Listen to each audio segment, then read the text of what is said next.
नमस्कार दोस्तों, पूजा ज्योतिष कार्यालय यूट्यूब चैनल में आप सभी का बहुत बहुत स्वागत है। दोस्तों, आज आपके सामने जन्म कुंडली के माध्यम से आपको मैं कहने वाला हूं कि पितृदोष कब लगता है। कुछ शास्त्रोक्त बातें भी करूंगा कि पितृदोष कब लगता है और इसके उपाय क्या है, सरल उपाय क्या है, शास्त्रोक्त उपाय क्या है। दोस्तों, ये पूरा विस्तार आपके सामने रखूंगा। शास्त्र में दिया गया है कि जब किसी भी जातक के घर में कोई भी जातक बहन हो या भाई हो तो उसका शरीर जब छोड़ देते हैं तो उसके पीछे शास्त्र के अनुसार कुछ शास्त्रोक्त तो विधि लिखी है, माने पूजा लिखी है, वो हमें करनी चाहिए। कुछ दान लिखे, हमारे शक्ति के अनुसार कुछ दान लिखे हैं, वो दान भी करने चाहिए।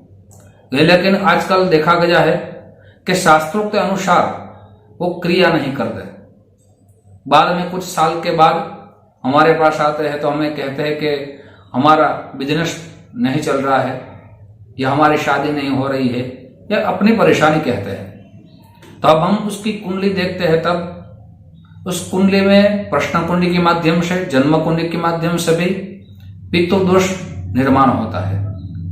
दोस्तों, शास्त्र में जो विधि विधान लिखा है और उसी अनुसार हमारे पितरों के पीछे हम हमारी शक्ति के अनुसार ये सारी विधियां करेंगे, दान करेंगे, तो उस पितरों का हमें हमारे जीवन में आशीर्वाद प्राप्त होता है। तो जरूर करना चाहिए। उसमें समाज की बातें नहीं चलानी चाहिए।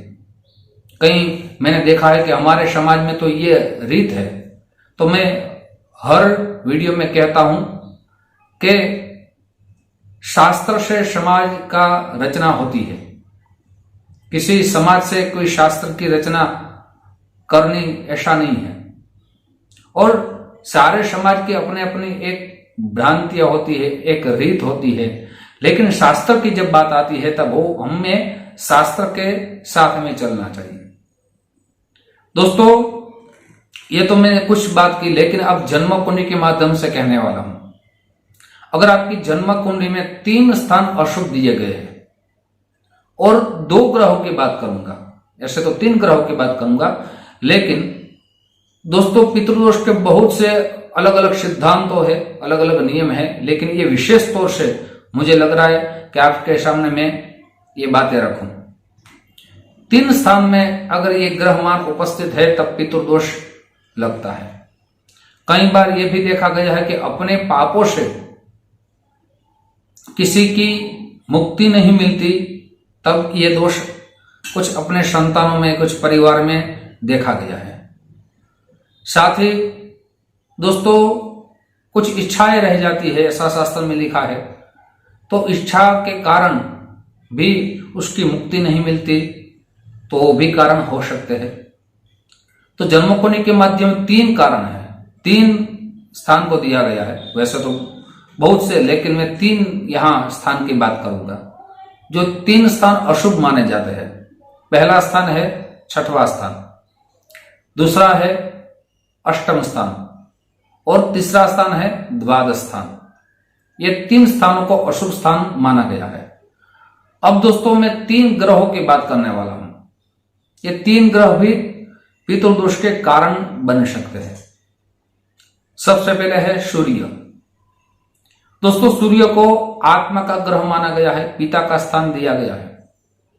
अगर ये सूर्य 6वें स्थान में, 8वें स्थान में या 12वें स्थान में नीचस्थ भाव में है और उसके साथ राहु उपस्थित है, तब पितृदोष लगता है। पिता की ओर से जो भी बुजुर्ग चले गए, उसके पास मैंने कुछ बातें की, वो नहीं हुआ है, तो ये कारण बन सकते हैं। अगर दूसरा ग्रह माना गया है चंद्रमा, जिसको माता का स्थान दिया गया है। अगर चंद्रमा दोस्तों सूर्य है 6वें, 8वें, 12वें स्थान में राहु के साथ नीचे स्थान में है, जैसे दोस्तों तुला राशि में है और वहां राहु है, तब ये निर्माण होता है। चंद्रमा है, वो माता का स्थान दिया गया है। अगर चंद्रमा 6वें स्थान में, 8वें स्थान में या 12वें स्थान में राहु के साथ केतु के साथ विराजित है तब भी पितृदोष का निर्माण रहता है।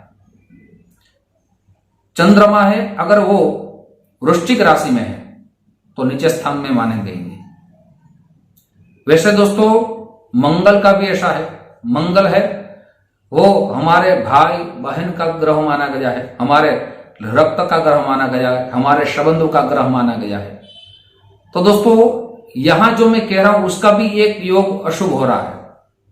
जैसे सूर्य राहु के साथ आते हैं तब ग्रहण योग का निर्माण होता है, लेकिन यहां भाव का दिया गया है अशुभ स्थान के साथ, उसको समझना बहुत जरूरी है। चंद्रमा राहु के साथ केतु के साथ आते हैं तो ग्रहण योग का निर्माण होता है। यहां दोस्तों मंगल का भी शास्त्र में दिया गया है। अगर मंगल 6वें स्थान में, 8वें स्थान में, द्वादश स्थान में, नीचस्थ भाव में है, कर्क राशि में है राहु के साथ, तब भी ये पितृदोष का कारण बन सकते हैं। तो यहां देखना बहुत जरूरी। मैंने कुछ सिद्धांत आपके सामने रखे, आप अपनी कुंडली जरूर देखें। तो उपाय क्या करने चाहिए? तो उपाय में सरल भी कहूंगा और शास्त्रोक्त भी कहूंगा, लेकिन उनसे पूर्व मेरी एक छोटी सी गुजारिश है। जो मेरे नए दोस्त मेरा चैनल देख रहे हैं, दोस्तों अगर इस चैनल को आपने सब्सक्राइब नहीं किया एक बार जरूर सब्सक्राइब कर लीजिए। साथ ही वीडियो आपको पसंद है तो जरूर लाइक का बटन दबाइए। ये वीडियो अपने दोस्तों में ज्यादा से ज्यादा शेयर कीजिए, वो भी ये जानकारी प्राप्त कर सके।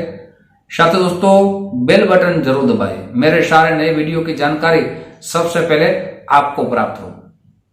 साथ ही दोस्तों बहुत से लोगों के हमें कॉल आ रहे थे, SMS आ रहे थे कि हमें अपनी जन्म कुंडली का विश्लेषण कराना है, क्या प्रोसेस है? तो आप अपनी पूरी डिटेल, जन्म डेट, जन्म समय, जन्म स्थल इसी व्हाट्सएप नंबर में भेज देंगे। वहां से आपको पेटीएम, फोन पे, गूगल पे या बैंक अकाउंट नंबर आपको दिया जाएगा। सुनिश्चित दक्षिणा आप भेज देंगे। आपकी कुंडली शास्त्रोक्त उपायों के साथ, सरल उपायों के साथ, आपको कौन सा रत्न धारण करना चाहिए, अगर आपकी ढैया चल रही है, महादशा चल रही है, शादी नहीं हो रही है, आपके जीवन की भी किसी भी प्रकार की समस्या है, तो उसको आपको उपाय आपको दिए जाएंगे। अब दोस्तों मैं प्रतिदिन एक प्रश्न करता हूं। उस प्रश्न में ज्यादातर गलत जवाब देते तब मैं यहां उत्तर उसका देता हूं। तो मैंने प्रश्न किया था, राहु छाया ग्रह किसको माना जाता है? दोस्तों छाया ग्रह किसको माना जाता है? तो बहुत से लोगों ने यहां गलत जवाब दिया, उत्तर दिया है शनि। नहीं, छाया ग्रह है राहु को माना जाता है। मैंने ऑप्शन रखा था लेकिन केतु का नहीं रखा था, राहु का रखा था। तो राहु और केतु एक ही शरीर के दो भाग है, इसलिए राहु को छाया ग्रह माना जाता है। एक बात सही है, शनि है वो छाया का पुत्र माना गया है, लेकिन मैंने यहां ग्रहों की बात की थी। प्रश्न आप देख लीजिए। दोस्तों अब मैं उपाय देने वाला हूं। अगर आपकी जन्म कुंडली में ये दोष आ रहा है, परेशानी आपकी बढ़ गई है, बिजनेस में बढ़ गई है, संतान की वजह से है, या किसी भी प्रकार की आपकी यहां परेशानी पितृदोष के कारण हो रहा है, तो सरल उपाय दे रहा हूं। सरल उपाय यह है, प्रतिदिन आपके एक परिवार के सभ्य भी ये पाठ कर सकते हैं और पूरा परिवार मिलकर भी पाठ कर सकते हैं। क्या करना है? सबसे पहले भगवान श्री कृष्ण भगवान की सेवा आपको करनी है, वो मोक्ष के देव माने गए हैं। आपको प्रतिदिन 11 विष्णु सहस्त्र के पाठ आपको करने हैं और 11 तुलसी के पत्ते भगवान के चरणों में अर्पण करने हैं। दूसरा उपाय यह है, महामृत्युंजय अनुष्ठान आप जरूर करें। 1.25 लाख का अनुष्ठान है, आप कर सके तो उत्तम माना जाएगा, किसी के पास करवा भी सकते हैं। यह शास्त्र में दिया गया है कि आप नारायण बलि युक्त प्रेत बलि भी कर सकते हैं, या आप आपकी भगवान की कृपा है तो श्रीमद् भागवत का पारायण भी करा सकते हैं। श्रीमद् भागवत का आप भागवत सप्ताह भी करा सकते हैं, या आप ये न कर सके, ज्यादा आप न कर सके आप पाठ भी नहीं कर सकते हैं, आपकी शक्ति भी नहीं है, तो आप, मुझे लग रहा है, त्रयोदशी, चतुर्दशी, अमावस्या, ये 3 दिन आपकी शक्ति के अनुसार 3 ब्राह्मण को भोजन कराइए, परिवार को भोजन कराइए। गरीब को भी भोजन करा सकते हैं, लेकिन यहां ब्राह्मण का महत्व दिया गया है। और एक छोटा सा अनुष्ठान है, वो आप जरूर करें। ओम नमो भगवते वासुदेवाय, इसका 1.25 लाख अनुष्ठान करें और भगवान के चरणों में दिल से प्रार्थना करें, तो भगवान मेरी इतनी शक्ति नहीं कि मैं कार्य करा सकूं, तो आप मेरे सारे पितरों को मुक्ति प्रदान करें। दिल से प्रार्थना करेंगे, उपासना करेंगे, मुझे लग रहा है आपके घर में शांति भी होगी और इसी दोष से आप विमुक्ति आपको प्राप्ति होगी। दोस्तों, ऐसे ही शास्त्रों की बातें आपके सामने मैं रखता रहूंगा। आप जो हमें प्यार दे रहे हो, उस प्यार के लिए आप सभी को दिल से बहुत बहुत धन्यवाद। साथ ही मेरा लड़का बहुत ही सुंदर वीडियो बना रहा है, उसका आई बटन आपको दिया जाएगा, वहां से सारे वीडियो आप देख पाएंगे।